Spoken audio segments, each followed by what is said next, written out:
মামার বাড়িতে আসার ভিডিওটা তো তোমরা সবাই দেখলে, তারপরে এসে কী করলাম সেটা তোমাদের সাথে শেয়ার করি।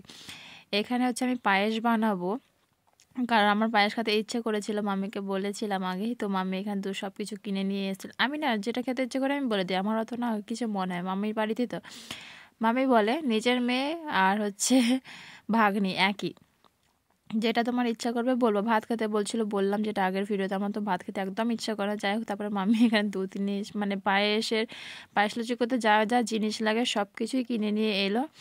তারপরে তো মামির কাজ দেখে তো আমার মাথা খারাপ। সবে তো স্কুল থেকে এলো কাজ করে, সকালে একটা কাজ করেছিল, এখন বিকালে আবার একটা কাজ, মানে আমার হাজব্যান্ডের মতো আমার মামির অবস্থা, যে তিনটা কাজ একসাথে।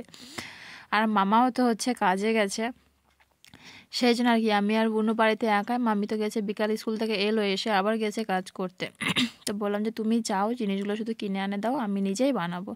কারণ মামির ওরকম অবস্থা দেখে আমার আর মামি বলছে আমি একটু করে দিয়ে যাই, কি না থাক, তুমি যাও, আমি একা একা সব করে নেব। সবার প্রথমে তো প্যাকেটগুলো হচ্ছে দুধগুলো নিলাম, নিয়ে ওখানে প্যাকেটের মধ্যে জল দিয়ে দিয়েছি, কারণ ওখানে অনেকটা পরিমাণে লেগে থাকে প্লাস্টিকগুলোর সাথে, সেই জন্য ভাবলাম যে ওগুলোর মধ্যে দিয়ে হচ্ছে দুধটা ঢালে নেব। তারপরে এখানে তো আমি এখানে দুধ আর জল মিক্সড করে নিয়েছি আর বসিয়ে দিলাম এখানে, কারণ আজকে হচ্ছে শুক্রবার, টোটালটা নিরামিষ হবে, টক জিনিসও অ্যাড হবে না।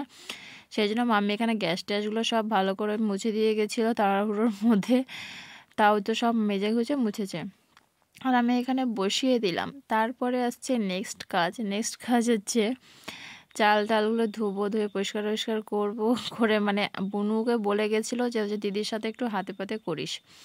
তারপরে এখানে চালটা ছিল, চালের পরিমাণটা আমি এখন দিতে শিখে গেছি, কারণ আমি এখন সত্যিকারে বলতে নিজের তারিফ নিজেই করছি, আমি পায়েস বানাতে খুব সুন্দর পারি। আগে অতটা পারতাম না, বিয়ের পরেই শিখেছি। আমার হাজব্যান্ড বলবে কি আমার জন্যই তো শিখেছি, যে কারোর জন্যই শিখি, বাট বানাই তো আমি একা না, আমি নিজেই বানাই, সে বিয়ের আগে হোক বিয়ের পরে। মানুষ রান্না করতে করতে না রান্নার স্বাদ ভালো আসে। আমি আগেও ভালো করতাম, এখন তো আরও ভালো হয়েছে। বিয়ের পরে হয়তো আমার রিলেটিভের কেউ আমার হাতে রান্না খায়নি, তো আজকে ফার্স্ট টাইম আমার মামির বাড়িতে যে মামার বাড়িতে যেয়ে বানাবো, আর মামিরা ট্রাই করবে যে কেমন হয়েছে খেতে। যখন আমি হচ্ছে পায়েস টায়েস বানানো হয়ে গেছিলো না, তখনই আমার মামি বলছে দেখেই তো এত সুন্দর লাগছে, তাহলে খেতে কত ভালো হবে। এখানে তো আমি দুধটা বসিয়ে দিয়েছি, আর দুধটা ফুটার জন্য এখানে রেখে দিয়েছি। আমি চালটা ধুয়ে এখানে সাইডে রেখে দিলাম। আর বুনু তো এখানে হচ্ছে বিকেল টাইমটা হয়ে গেছিলো, ঘরটা সব ঝাড়াঝুড়ি করছিল, তারপরে সন্ধ্যা টন্ধা দেবে, কারণ মামি আর কত কাজ করবে। ওদিকে তো দুধটা ফুটুক, তারপর আমি এখানে আটা মাখতে বসে গেছি। ময়দা টয়দা সব নিয়ে এসছে, তো শুধু ময়দা দিয়ে অতটা খেতে ভালো লাগে না, একটু টানে, মানে যখন ঠান্ডা হয়ে যাবে না শক্ত হয়ে যাবে। তো এখানে আমি তার মধ্যে সামান্য পরিমাণ আটা নিয়ে নিব, আর আটাটাকে তো চেলে নিয়েছি। মানে আমি যে ওখানে কাজ করছিলাম না, মনেই হচ্ছে না যে আমি কাজ করি, সত্যি কথা। গল্প করতে করতে মানে কাজ করতে করতে আমি আমার হাতের রান্না মামিকে খাবো, মানে সেটার এক্সাইটেড আর কি, মানে মনেই হচ্ছে না যে আমি কাজ করছি, বিরক্ত বোধ কোনো। হ্যাঁ, একটা জিনিস কি আমার হাতটা না কেন এত রান্না করি বাড়িতে, বাট এরকম হয় না, আমার হাতটা না প্রচণ্ড ব্যথা করেছিল, জানি না কেন।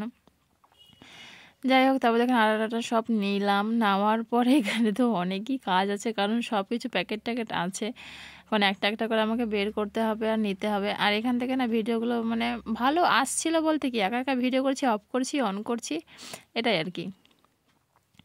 আর আমার হাজব্যান্ড তো যেহেতু অফিসে গেছে, একবার ফোন করেছিল যে হ্যাঁ আমি খাওয়া দাওয়া করে নিয়েছি, করে হচ্ছে বেরোচ্ছি এখন।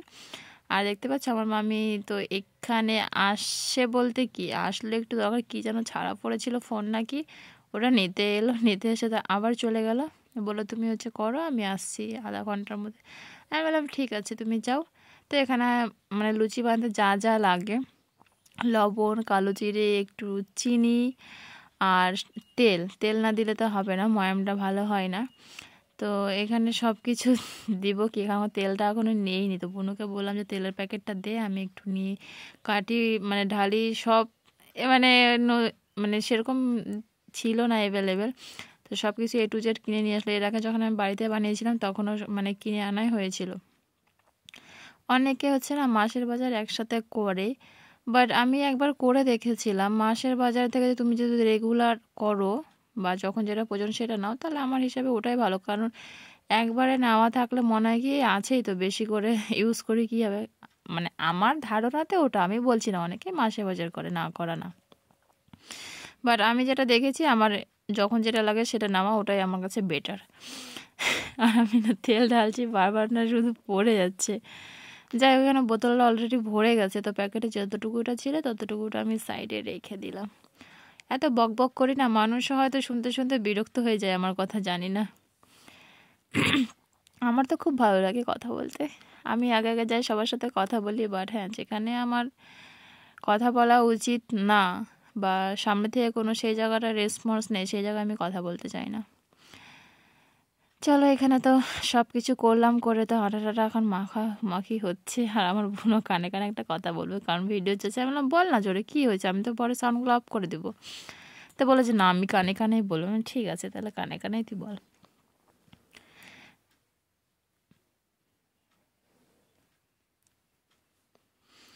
আর আমি তো মানে চলে বেরোয় যাব সন্ধ্যার দিকে, এখানে তো আমি থাকার জন্য যাইনি, তাই আমি জামা কাপড় কোনো কিছু নেইনি। তারপর দেখেন একটা থালা নিলাম, থালার মধ্যে সামান্য একটু পরিমাণ তেল নিয়ে নিয়েছি, নিয়ে এখানে গুলিগুলো করে করে রাখছি। গুলিগুলো তেল লাগালে কী হবে, একটার সাথে একটা লাগবে না, পরে সুবিধা হবে।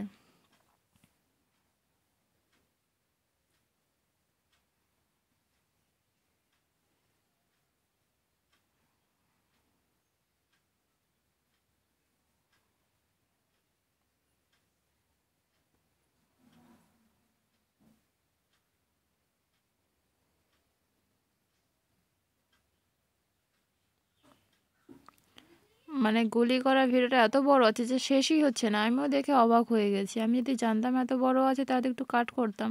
আর কাট টাট করবো না, আমার মানে বারবার করে ভিডিও এডিট করতে না খুবই বিরক্ত লাগে, সত্যি কথা। একবারে যা হয় হয়, যদি একটু ভুল ভ্রান্তি থাকে তার ব্যাপারে আলাদা, বাট আর কাট করবো না, এটাতেই চলে যাবে।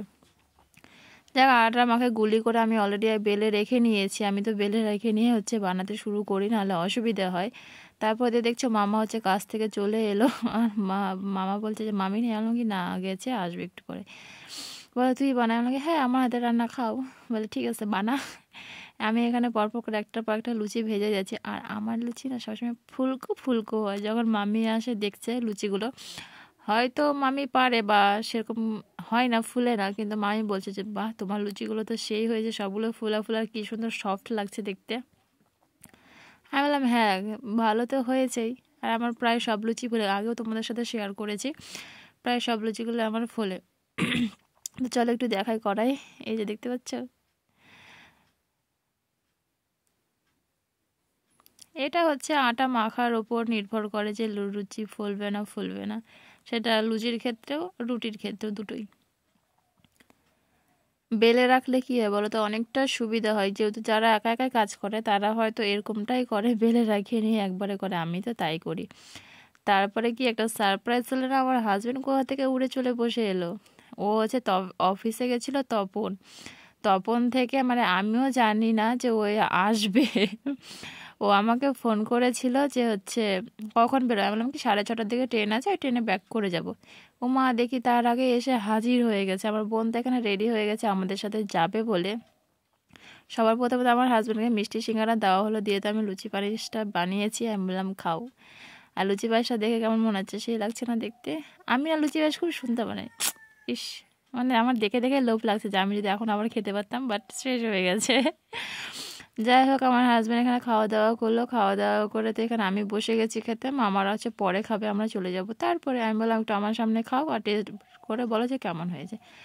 সবাইকে জিজ্ঞাসা করলে অবশ্যই বলবে ভালো হয়েছে, বাট আমার রান্না অবশ্যই ভালো ভালো ভালো। আর এই ভিডিওটা করে দিচ্ছে আমার বোন। আমি তো চুল টুল এবার পাগলি পাগলি হয়ে আছে, কারণ আমি আর মুখ টুক ধুলাম না, ওইভাবে সোয়েটার টোয়েটার পরে নিলাম, পরে দেখে নাক মুখ সব ঢেকে নিয়েছে, কারণ বাইকে যাওয়ার আছে। আমার বাইকে যাওয়ার একদম ইচ্ছে ছিল না, ট্রেনে করে যাবো ভেবেছিলাম। যাই হোক, বেরোলাম আমরা তিনজন মিলে। তারপরে একটু গেছিলাম বললায়, যেহেতু যাওয়ার পথে, পরে ভাবলাম যে শুক্রবার আছে, বললাতে একটু ঢুকে যাই।